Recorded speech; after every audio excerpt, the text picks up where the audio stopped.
House in Oxford, Mississippi. It's been an eventful day today.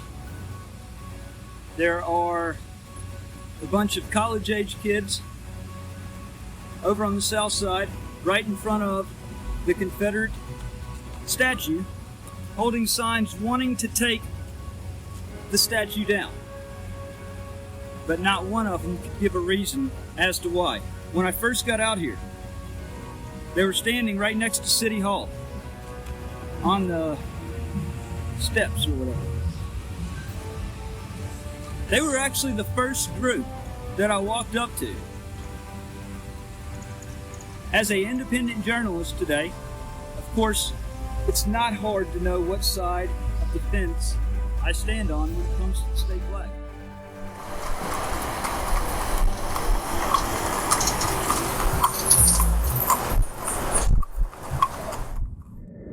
Outlaw Matt Reardon returns to Oxford nearly 3 years to investigate, document, and ultimately vindicate himself. Matt Reardon was unlawfully arrested, legally confined on May 26, 2017, until July 6, when he was coerced under extreme stress to plea out to a crime he never committed and couldn't possibly have committed in order to see and ultimately get his daughter back into his life. To add insult to injury in what seemed like an unreal and unimaginable nightmare, a mandatory part of his involuntary plea involved being banished from the city and county for the term of his probation, 5 years, and signing a covenant to not sue the sheriff's department, the city, the county, any officers involved, any city or county elected official, or any city or county employee. They thought they had every angle tied up. One big problem for them. Actually, two. First, Matt got off probation at halftime, just 2.5 years.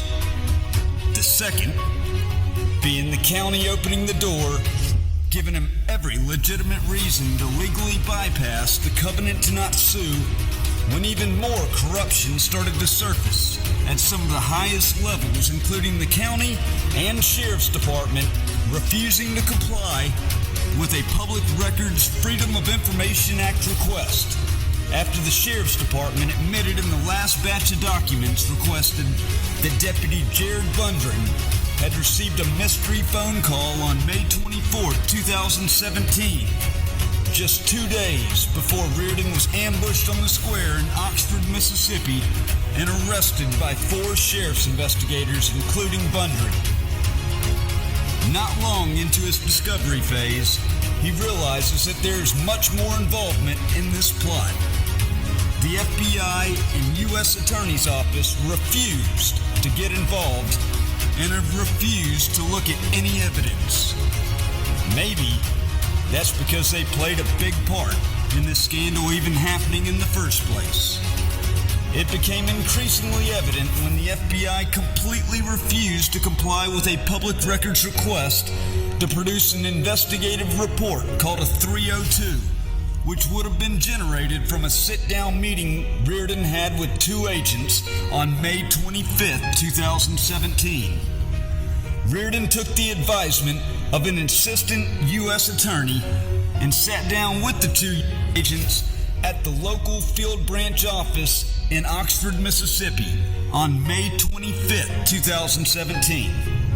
It is during this meeting where Reardon shows proof of a death threat being made on him and further proving Reardon's innocence in the all-out attack on Reardon and his rights the very next day. It is during this meeting also that Reardon discusses how he purchased an AR-15 for self-defense on May 20th, 2017, and he also discussed how his First Amendment rights were brutally attacked due to a cheap shot injunction taken out by the soon-to-be mayor-elect and her husband, essentially barring him from addressing City Hall on the day of the election June 6, 2017, which he was already listed on the published agenda for. Since that time, the FBI has sat back taking a silent approach, even making reference to the fact that they could not locate the 302 investigative report, which would accurately show everything, along with any surveillance gathered from that meeting. In trying to combat trickle-down corruption, which he names as one of the biggest threats to society, Oxford outlaw Matt Reardon bravely continues to get closer and closer to the fire as he finds more and more government involvement and pushback from the same ones that plotted to frame him, silence him, get rid of him, and ultimately destroy his life back in 2017. It's a race against the clock, and Matt is a man on a mission in an all-out war on corruption to reclaim his rights and his life, which were so brutally destroyed by the careless, selfish, and shocking corrupt acts of this local government and the ones who assisted in helping to cover everything up.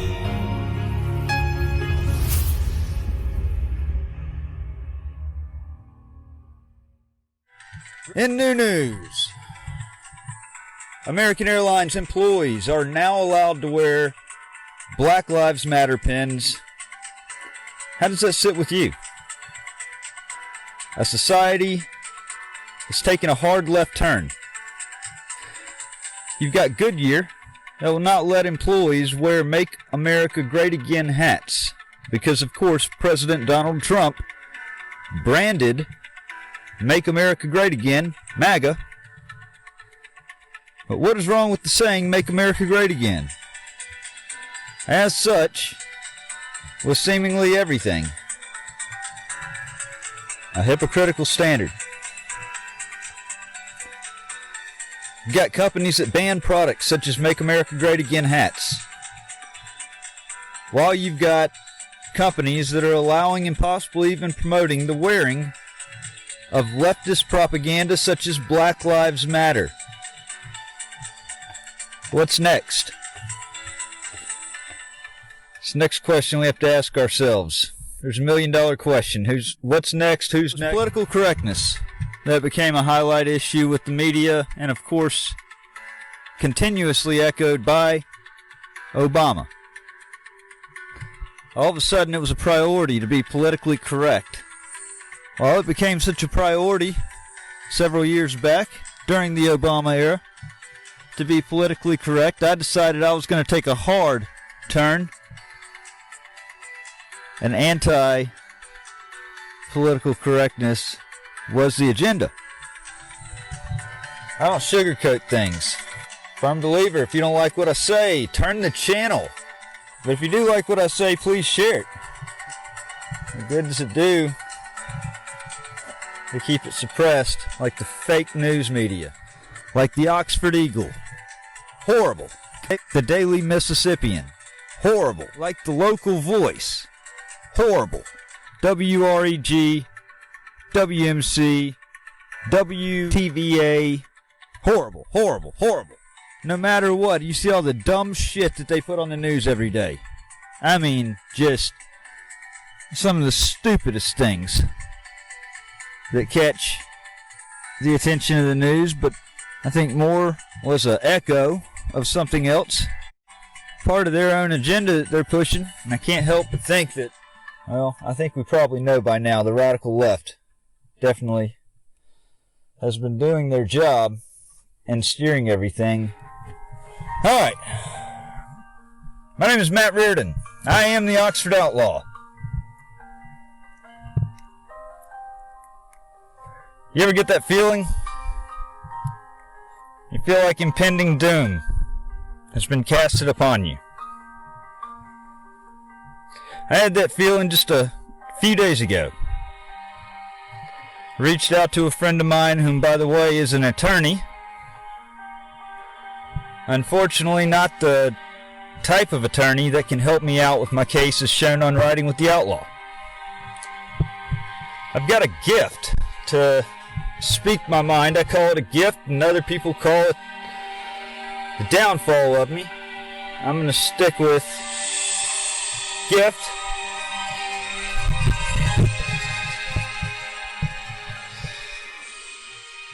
good and a real intellectual way to really drive my point across.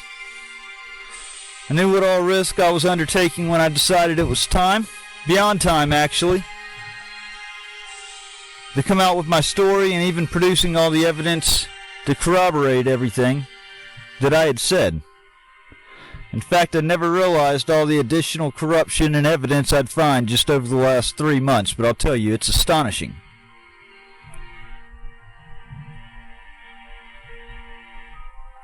So I asked my friend if he could check Delta Computer Systems for me, because I just had a hunch. Keep in mind, after 18 to 19 police reports being filed over a period of 5 years from my ex, Phyllis Crowder, Lizzie Crowder, then it was Liz Crowder, now it might be Lizzie Kester. It was once Lizzie Miller and Lizzie Hartline. Sure didn't do a good job finding out everything I needed to know. Just know that this girl would stop at nothing to flip my life upside down. She used me to get a kid. No sooner than she got her kid, it has just been rotten to the core, on a mission to inflict as much hurt and as much untrustworthiness. And she played a crucial role in what happened to me back in 2017. See, her attorney for the original child custody matter was none other than Ray Tannehill. For those that have been following along, you know that Ray is the husband of Oxford Mayor, as I've said several times, the illegitimate 36th mayor of Oxford, Robin Tannehill. Ray and I have gone back, we've gone back for quite some time, clashing. In fact, 2017 would be the third time that him and I had a dealing with each other directly. And it had been a game of cat and mouse, tit for tat. Last time I saw him, I met him in conflict prior to 2017 was in 2016, and this was the original child custody matter. We had a meeting. Well, we spoke on the phone probably a year before that. I went to him for some advice. Turned around, acted very unprofessional to me. Not as an attorney should act.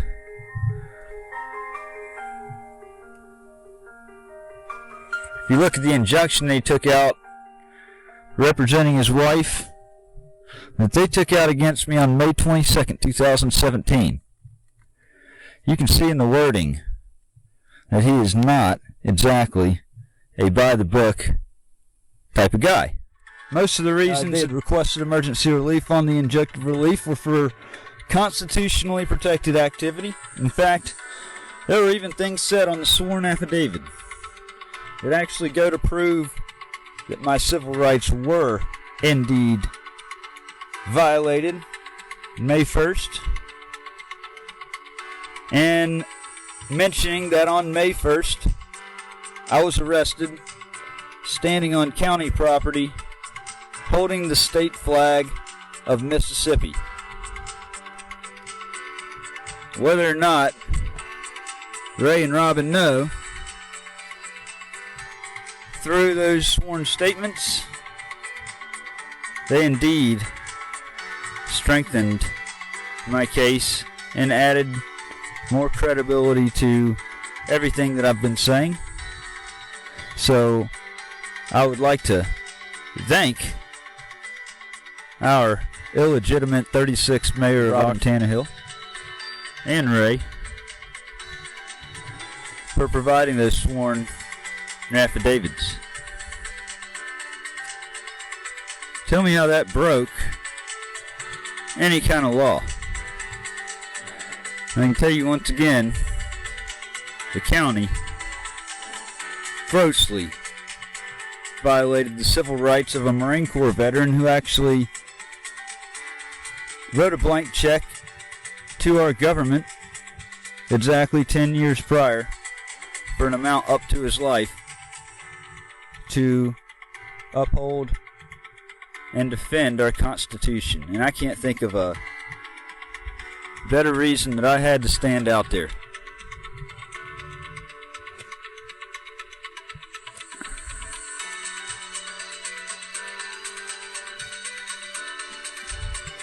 But I've got all the police reports, 18, 19 police reports filed by Crowder over 5 years. None of them were proven to be true, legit, because all of them were ridiculous, cooked up lies to try to build a paper trail. And I would have known absolutely nothing about these had I not have had that hunch to do a public records request to get them. Most of them trying to claim that I was actually stalking her with a drone from a long distance. And while I did have a drone that was capable of flying 3 miles away, that's in prime conditions, meaning no trees, just no obstructions. Around here, you might, on that drone, you might get 1.5 miles. Maybe. Fact is, there was absolutely no way I could have been flying a drone anywhere around.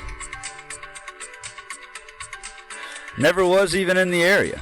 I actually abided by their bullshit banishment order that barred me from entering Lafayette County and Oxford for the term of my supervised probation, which was 5 years.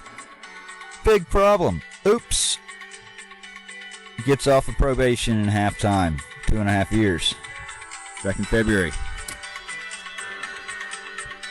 And now, the witch hunt continues. I'm at Olive Branch Municipal Court. This has been a long-awaited process, a long-awaited trial right here.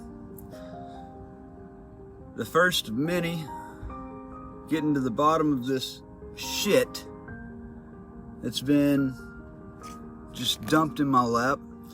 So this is the phase that my ex, the mother of my 6-year-old child, who has manipulated the courts, who has just lied non-stop.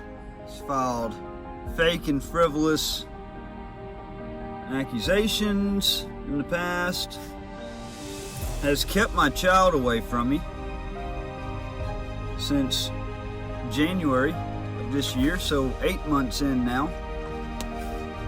It grotesquely defying a judge's visitation order, and honestly taking full advantage of the fact of COVID, as well as me being completely burdened with legal fight procedures. So this right here, back in November of 2018, she put a false rape accusation against me, of all things. And I didn't find out about that until a couple of months later. And that was a shock. I was at work whenever I got a call, and I voluntarily went up there and spoke with the detective. And it was enough evidence that they not only dismissed the accusation, but they turned around and they filed charges on her for filing a false report. So in the title of this live stream, and I gotta get back into the courthouse. The title of this live stream, I said that I'm pushing for 2 different reforms. And they're needed. They're common sense. Okay? One of them is the way that the law looks at false reports, filing false reports, making false accusations. Because until the law is changed on that, which I 100% intend on advocating for, 100%, it should be a no-brainer that if you falsely accuse somebody of a crime, that you should be charged with an equivalent type of charge. Meaning, if you accuse somebody of a crime that is a felony, accuse somebody of a crime that they could potentially go to jail for the rest of their life, prison, that it could literally destroy their lives on an accusation. Well, I think that it should be common sense that if it's proven that that person made a false report, filed false charges, it should be common sense that that person be charged with a felony. To charge somebody with a misdemeanor for making a false report, a false accusation, it's not fitting. It's far from fitting. It's far from fair. Because had I had been in Oxford and this all had gone down, as I've said from the beginning, would have immediately judged me guilty. There's also, I think when it comes to chancery matters, when you have one party that just grossly goes in contempt of the judge's orders, intentionally violates the agreement, especially to prevent access to a parent. In my case, I haven't seen my 6-year-old daughter now for 8 months. And at that age, they are so influenceable. And so much happens. And there's so much that I will never be able to get back. And meanwhile, Liz Crowder and her attorney, Christy McCoy, are going to undoubtedly try to paint me as some type of crazed monster when it wasn't even me that brought the charges against her. It was the Olive Branch Police Department. For her decision to drive down, have sex with me after Thanksgiving of 2018, after sending dirty pictures and talking about everything that she did, to then take my child on, it was my visitation weekend when I had her, take my child out of my house while I'm asleep,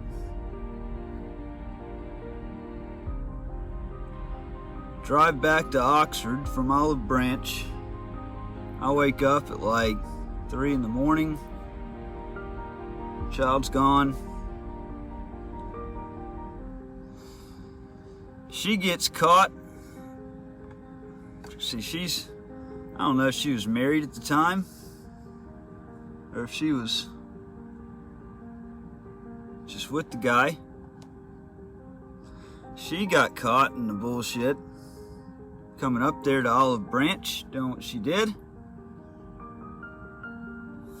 And she drove back up to Olive Branch 5 days later, goes to the hospital, and cries foul with false rape accusation. I just got prepped pretty much for what was coming. What I already knew, because it's really their only shot at offense, is to try to make me look crazy. They're going to try to take everything that I've done with writing with the Outlaw, even though I've produced evidence. It's not just hearsay, it's actually evidence that I've produced. And they're going to try to make me out to be a crazy person. And I don't understand how Christy McCoy is a victim advocate attorney, gets state funding from the state of Mississippi to defend victims. Yet she's representing somebody that's creating victims through her lies. If they would have been successful with this, there's a great preponderance that I would have been shanked over the disgusting, heinous, hideous accusations that her client has made over the last few years, trying to get me permanently out of the life of my child. But she's keeping my money, $600 a month.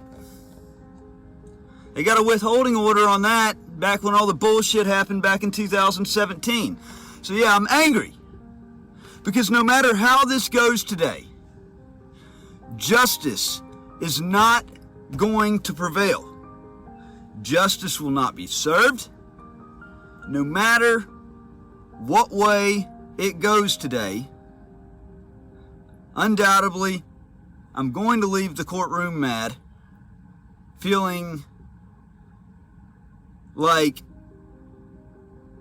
what should have happened didn't happen, because there's no way that it can, so long as it's looked at as a misdemeanor and not a felony. You cannot get away with accusing somebody of a felonious crime and expect that a slap on the wrist misdemeanor is going to deter future similar occurrences. And I've seen this rule on the books I've seen this law on the books with other states. And it makes sense that the charge is aggravated or elevated to that of a felony if it is a felony that's accused. There's no way somebody that falsely accuses somebody of a crime such as rape, there's no way a slap on the wrist, $500 fine, have a nice day, is going to fix that. But what will? They get a guilty verdict today out of this courtroom. I can assure you, I'm going to do everything in my power to bringing civil causes, defamation, slander, abusive process. Those are 3 good civil charges to rack up on her. Matt Reardon, Oxford Outlaw. I gotta get in the courtroom. See ya. I'm in DeSoto County today, Olive Branch. Came down here for the trial of Liz Crowder.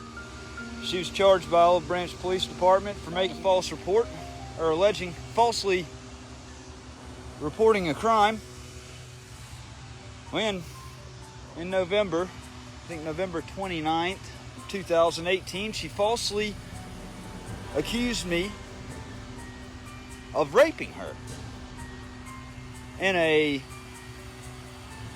once again, an extended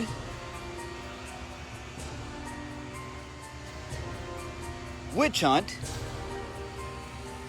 Something that was conjured up. I actually learned new stuff today. New stuff like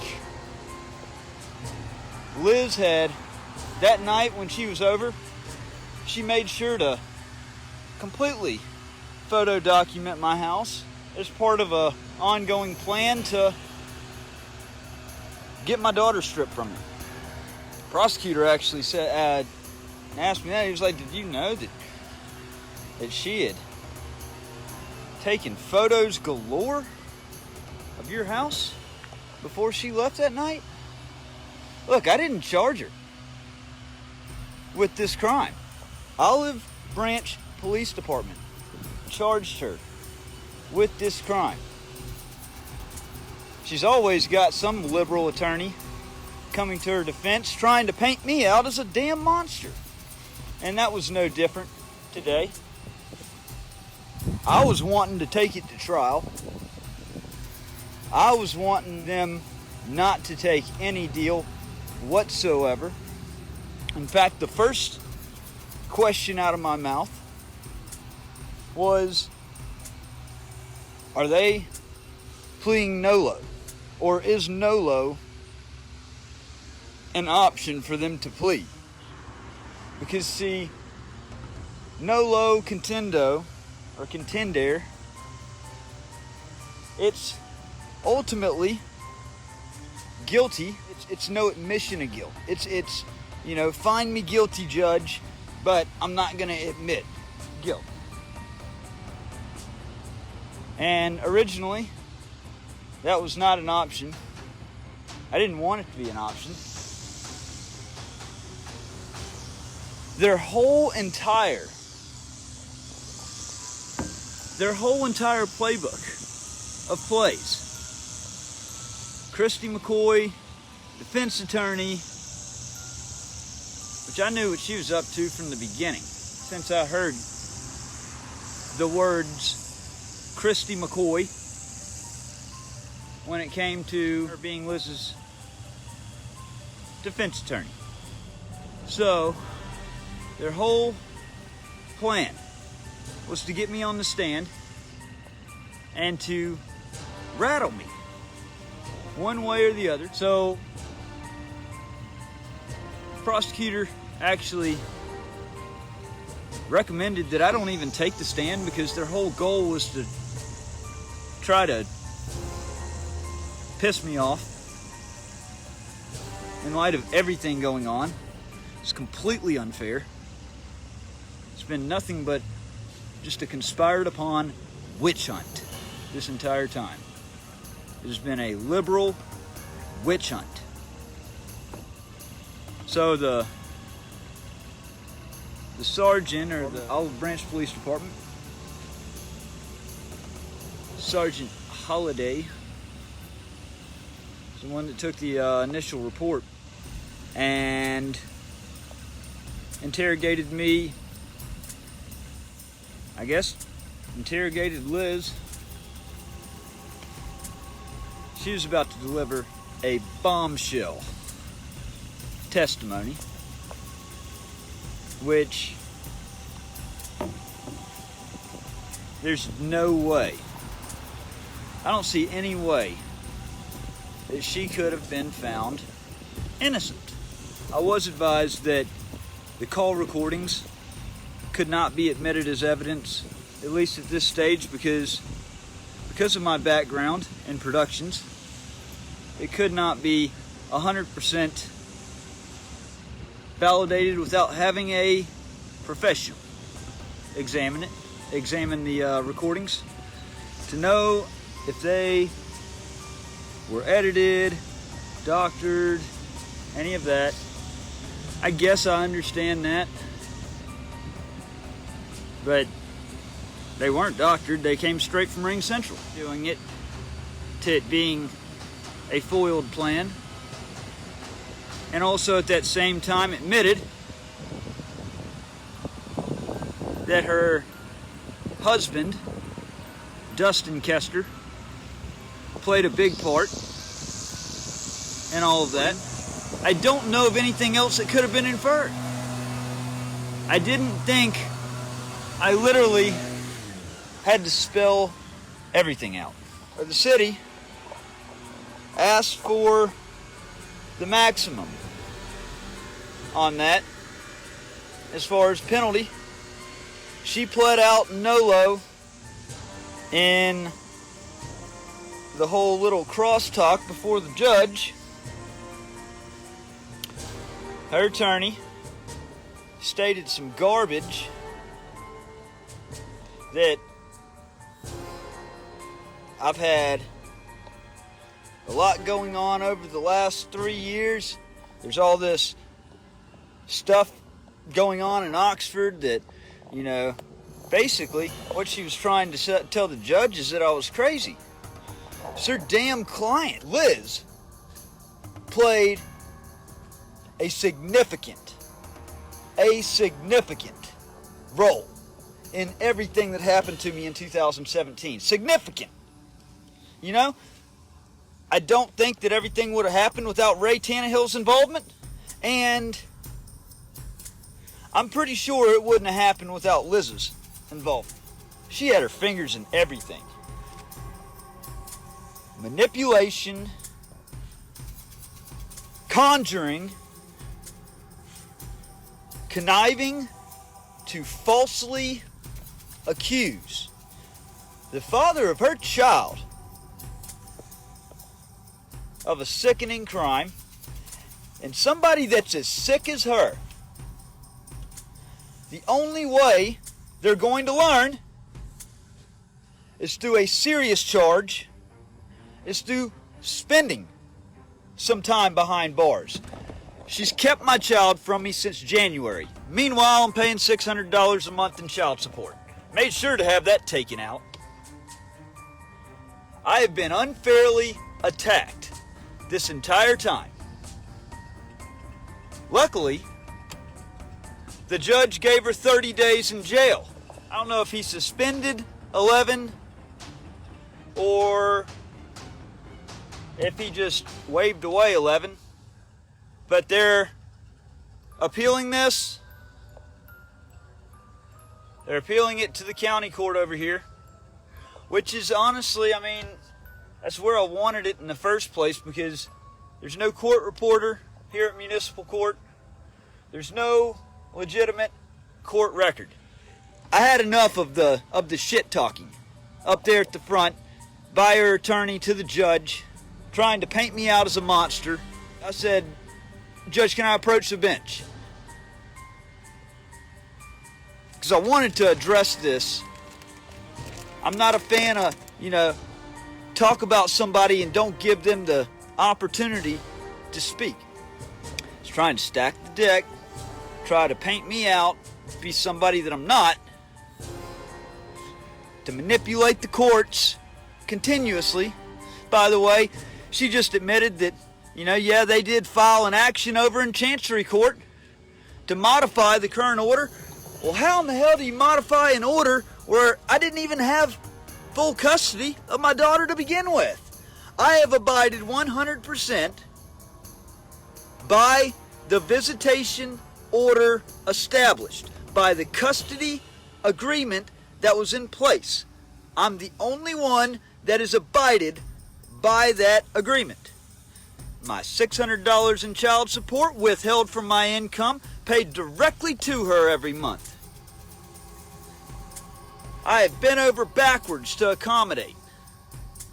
And yet, they're going to frivolously file an action in Chancery Court to try to remove the very little bit of visitation that I'm supposed to get with my daughter, that Liz Crowder and her attorney decided that they were going to play judge, jury, and executioner on?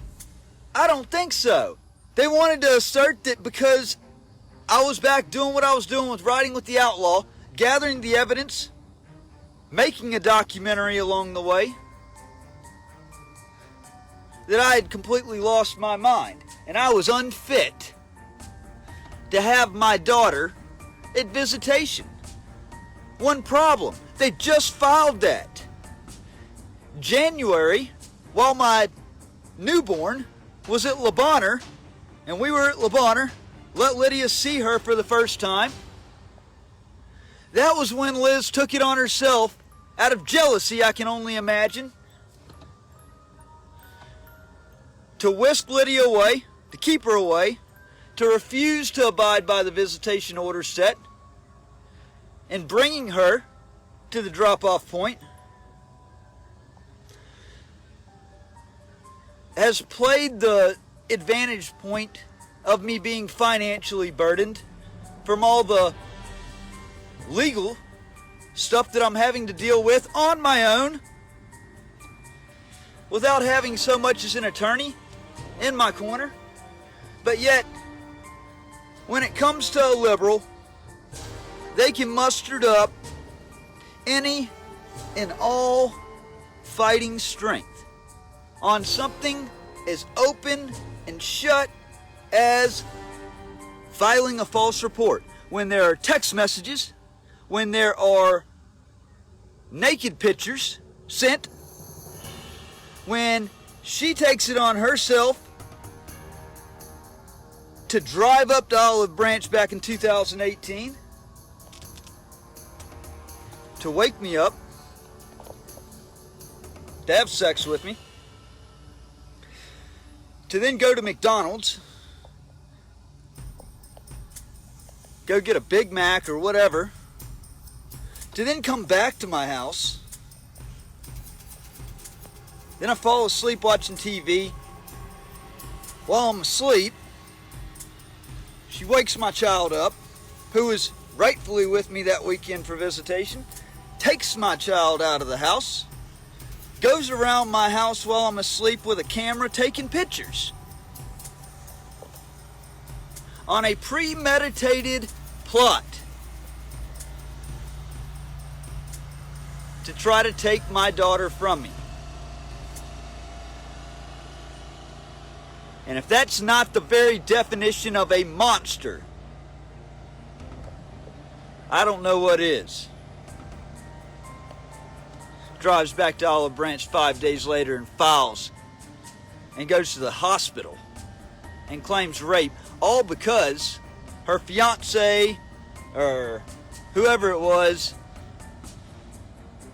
found out she came up to Olive Branch and did what she did. All I'm going to say is this. Christy wanted to say that I was bringing up her client, or I was talking bad about her client on videos. This is the first time I've opened up and I've aired out about that. This is the first time. I've talked about how Liz had played a material part of the stuff in 2017. I've talked about how my child has been used as a wedge of the court, a weaponized tool to coerce a favored outcome. My child has been unfairly thrown throughout the court system. Her name entered in all these different court cases. Her name entered all in Department of Child Services because of her mother's false, frivolous claims. Not one part of that is badgering her client, is speaking the truth. I'm not going to just adopt the mentality of that being okay. Just sitting Indian style with my palms on my kneecaps and a smile on my face. That's what's extremely messed up in society today. Oddly enough, so many have become trained almost as if they were robotic to do just that. That's why this whole predicament is going on right now with Riding with the Outlaw. There are quite a few people, even conservatives, that think I'm doing it wrong, or won't ever win, etc. Because I refused to be quiet about it and back down. But have the same people saying and thinking the same things been in the same predicament? Have they sworn a lifelong oath to America to defend its supreme law of the land and to guard and protect it from the very forms of tyranny, including socialism, that pose a significant threat to it today? And have these people walked a mile in my shoes? Pain and suffering I've dealt with for quite some time, from the complete rejection from my own family, to include my 6-year-old daughter being intentionally held from me and used in a way to manipulate me and coerce a favored outcome for not only her mother, but the county and the city as well. So no, me backing down, especially on an issue such as this, is never going to happen. 100+ years ago, a man would be shot for doing what these people did to me. And ever since then, society has slid downhill to people actually being cowards, afraid to step up and say hell to the fuck no. Not only defend themselves, but hit them back hard on the offensive, in order to send a clear message that there are certain things you just don't do, period. This is one of them. This area is nothing but an oasis of quicksand, with rattlesnakes surrounding it. I've never in my life witnessed so much corrupt shit going on, and a shockingly high percentage going on involving me in the middle. So I hold the keys to deal a crushing blow to it if I pull this thing off. It's a game of chess. Stay 3 moves ahead. I've been preparing for this for quite some time. That's why I honed in and skilled up on marketing and selling people. That's why I spent time on the road learning how to engineer and produce music. That's why I took on my own small justice court cases with a 100% track record representing myself and having a trial. That was just knowledge learned, flexing my muscles and absorption. I just happen to be really good at it. See, here's the thing. Everything in life is a sale. Sales happen every day. If you think about it, anytime you speak to someone, you're trying to sell them on what you are telling them. At some point, you'll be selling somebody on you. So being skilled in sales, which only requires a passionate desire and no college degree, can have tremendous benefits in life. Of those, of course, would come financially. So when they stole my time, which stole potential opportunities, especially when I had just gotten a $10,000 payout, they stole many opportunities and time and memories. They made it personal when they wrote out their lie, obstructing along the way. Fear-mongering, never-ending fishing for anything they could put real charges on me, yet they couldn't find anything despite illegally obtaining my email and social media passwords through the invocation of fear into my wife. Still nothing. And they made it really personal when they costed my mother $9,000 for bullshit, and I was coerced under fear to plea out and be banished for the term of a 5-year probation, surrender my guns, and sign a covenant to not sue. Now we have the FBI refusing to produce a 302 investigative report of May 25, 2017, the Sheriff's Department and the County Attorney refusing to produce information in regards to the May 24, 2017 phone call received by Jared Bundren, blowhard Bob Norman calling me a criminal when I reminded him that he and his office have an obligation to the public to thwart this type of madness and to investigate and prosecute corruption where it's found, not be a part of it, and not returning multiple calls over 2 months' time on something as serious as this is absolutely uncalled for. I'm the criminal? No, Bob. I think you are the criminal. I trusted you when I came to you May 24th or 25th of 2017 with a death threat that was made to me, in which I had that and other credible information, and you wanted me to go meet with the FBI, so I did. I wasn't approached by you or your office. I went to you. So where's the 302 and who made the bogus call on May 24, 2017? Bob added himself right up to the top of the suspect list there. Then we got the circus going on with Circuit Court, where I have no clue really who my judge is, because Luther should be recused. In fact, he should be recused of all cases at Lafayette County. I filed my own motions, and way more than I should have had to, if he wasn't going to allow so much as an evidentiary hearing from the very beginning, after getting the details of all the fraud committed in what was a clear, conspired upon plot to remove my civil rights at the hands of politics and a personal vendetta by the husband of the incoming mayor. And that's why he knew the way to twist my wrist was my daughter. He was the child custody attorney of my ex, and it got more and more personal each time him and I met. And want to further attack just further attack the character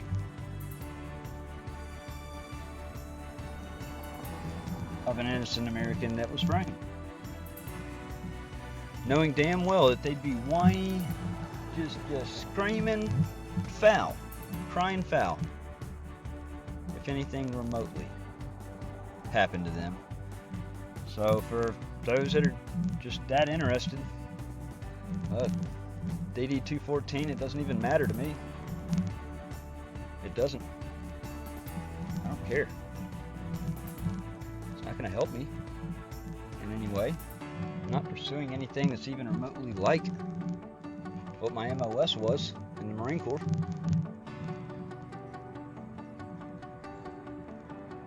If you want it, through this live stream, you've got my explicit permission to ask him for it. Redacted, of course. Charles, make sure you redact it. As far as my personal information, don't be giving my social out to anybody. But feel free to take an hour of your time in producing the document as well, Charles, and charge them $300 for an hour, your standard rate. So if it's worth it, that's all I got for you. Thanks for riding along with me. You've been riding with the Outlaw. My name is Matt Reardon. Be sure you go to www.ridingwiththeoutlaw.com. Please share this live stream. Go back and watch it. I know I'm going to go back and watch it. That was crazy when Joe East came out. Crazy. And it's very clear that they're hiding something. They don't want the truth to come out. So I want to read something, and this is going to be, I think, probably the final little bit that I was going to touch on, and that is how ironically spot on this is. This is 42 U.S. Code 1985, conspiracy to interfere with civil rights, federal. First paragraph really doesn't apply. It's preventing an officer from performing duties, but the second and the third are spot on. Second, obstructing justice, intimidating party, witness, or juror. If two or more persons in any state or territory conspired to deter, by force, intimidation, or threat, any party or witness in any court of the United States from attending such court, or from testifying to any matter pending therein, freely, fully, and truthfully, or to injure such party or witness, person, or property on account of his having so attended or testify, or to influence the verdict, presentment, or indictment of any grand or petite juror in any such court, or to injure such juror in his person or property on account of any verdict, presentment, or indictment lawfully assented to by him, or of his being or having been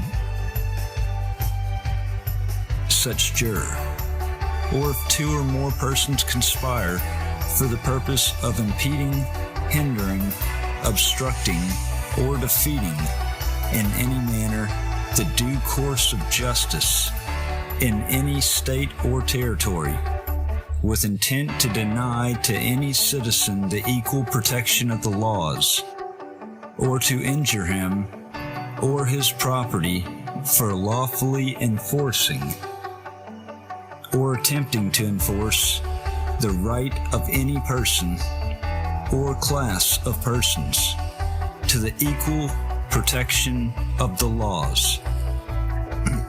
That's spot on right there, that last sentence. Because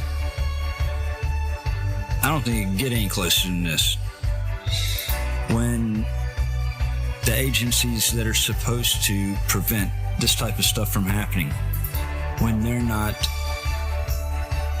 doing their job in intervening and preventing it, when they play a part in it themselves. And when we as citizens do what we as citizens are entitled to do, to step up and hold these people accountable.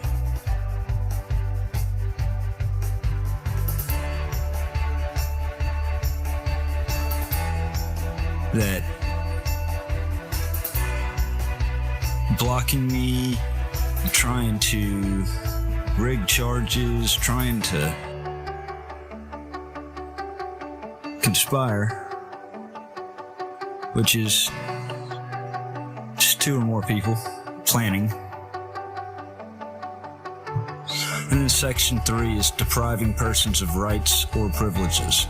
If two or more persons in any state or territory conspire to go in disguise on the highway or on the premises of another for the purpose of depriving, either directly or indirectly, any person or class of persons of the equal protection of the laws, or of equal privileges and immunities under the laws, or for the purpose of preventing or hindering the constituted authorities of any state or territory from giving or securing to all persons within such state or territory the equal protection of the laws, or if two or more persons conspire to prevent by force, intimidation, or threat any citizen who is lawfully entitled to vote from giving his support or advocacy in a legal matter toward or in favor of the election of any lawfully qualified person as an elector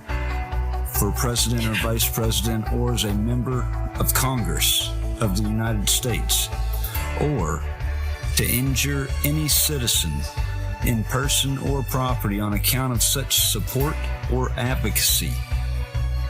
In any case of conspiracy set forth in this section, if one or more persons engaged therein do or cause to be done any act in furtherance of the object of such conspiracy, whereby another is injured in his person or property, or deprived of having or exercising any right or privilege of a citizen of the United States, the party so injured or deprived may have action for the recovery of damages occasioned by such injury or deprivation against any one or more of the conspirators.